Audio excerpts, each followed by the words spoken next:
So firstly, we do definitely have a lot of political corruption here in Australia. And, that's not just me being some crazy conspiracy theorist. We actually know 100% for certain, factually, that it's going on in a big way. Because if you log on to this website here, periodicaldisclosure.aec.gov.au, you can actually see all the donations that Australian political parties have declared.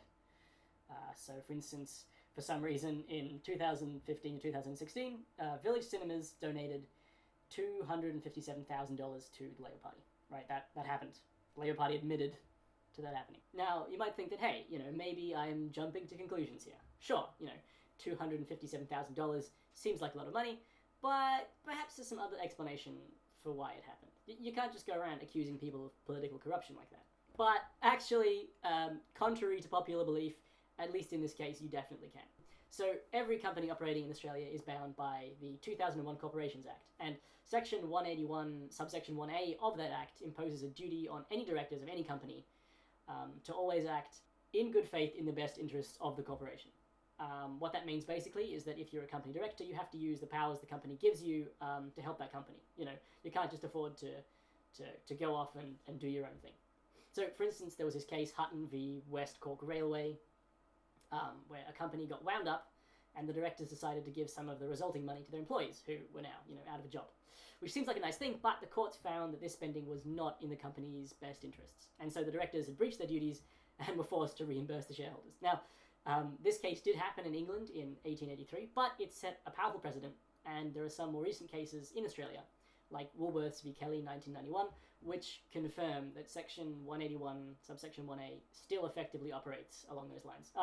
I'm sorry to drop all that legal stuff on you, but I just wanted to make it crystal clear that it would be blatantly illegal for any of the directors of these corporate donors we see listed here to be giving their money away like this unless they had good reason to expect that the company would benefit in return. So, going back to the Village Cinema guys again, because there was no class action and no one got sued, it looks like the directors had reason to believe that in return for the donation, the Labor Party would then go on to do something that would be worth more than $257,000 to Village Cinemas.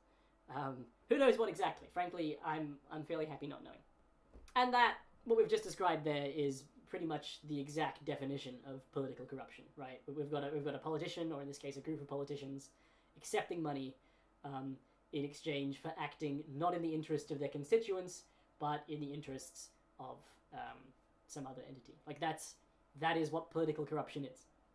So yeah, we know for sure that there is political corruption in Australia. It happens, and it's definitely happening on a large scale. You can look at all the donations if you want. But hey, political corruption's everywhere. The other interesting thing in Australia is that the system for corruption that we have here is a bit different to the rest of the world. So in the US, a rich person or company or whatever will want something done, so they'll grab a bunch of politicians and keep feeding them money until they agree to do the whatever it is, right? That's there's a clear sort of quid pro quo exchange going on. In Australia though, if you try to do that, all the politicians you approach will get all jumpy and they'll make excuses and stuff, right? They're not going to have it.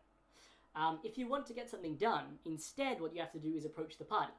And even so, you can't just ask for something outright, right? You just have to give them a bunch of money and then keep giving it, regularly over a prolonged period. And eventually, the party will find some way to pay you back, right? So, for example, the Victorian Labor Party has set up this organisation called Progressive Business, which appears to be a kind of forum aimed at businessmen. So again, people who are acting out of some sort of expectation of benefit, which costs up to $5,250 to join, right? So that's a lot. And then you have to keep on paying a membership fee every year.